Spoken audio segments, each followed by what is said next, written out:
Una po, no, ito yung nagsimula po ito noong April 2, nung makatanggap ako ng information mula doon sa ilang kaibigan at ipinadala nga yung ano no, yung video na naglalaman na ito yung pinipresenta ni Maharlika na isang vlogger, yung ginawa kong authority to operate at saka yung pre-operation na mga dokumento na naglalaman ng mga classified information Mhm. na yan po doon sa PIDEA.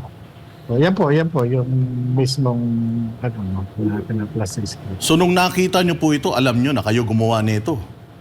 And then, alam nyo Nung na makita ko eventually po yung lalabas din laman, yung inyong pangalan.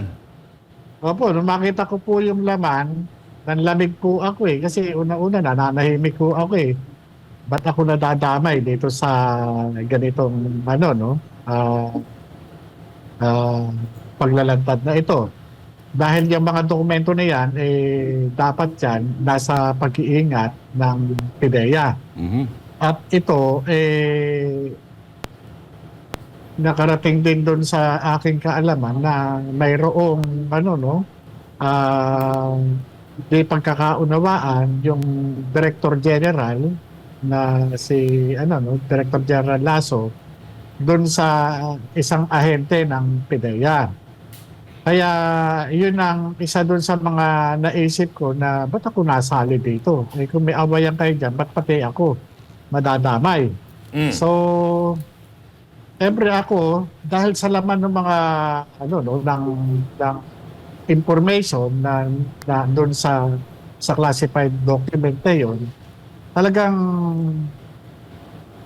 nagalit ako doon sa naglabas. Una, doon kay Maharlika, no? Parang ang inano ko na hindi man lang inisip ng tao na ito na maaari kong ikamatay itong ano. Pangalawa, doon sa nagbigay sa kanya. Ngayon, siyempre, bantulot ako, umabot ang 5 araw. Mm. Kinonsulta ko yung pamilya ko na nagtapat ako sa kanila na ito yung sitwasyon. Ano kaya ang magandang gawin ko? Kumonsulta ako sa abogado o kung paano.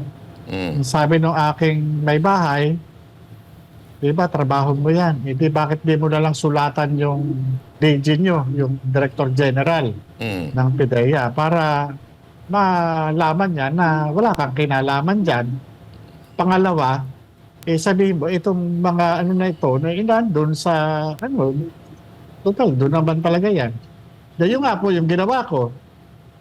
Sumulat ako kay Director General Moro Virgilio Lasso noong April 7 at pinareceive din nung araw na yon, pinadala ko doon sa courier at nagantay ako ng ano no, kinabukasan pinadala ko doon sa Malacanang at sa Senado.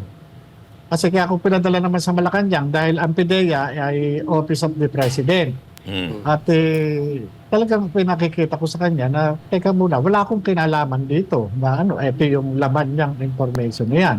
Ngayon kung ano, willing and able ako na i-submit yung sarili ko at tumarap sa kahit anong klaseng investigation. So, ang ina-expect ko, ipapatawag ako ng PIDEA at tatanungin ako, magkakandak sila ng investigation patungkol doon sa ano na yan, ano, sa pagkakalik niyan at saka doon mismo, doon sa nilalaman yan.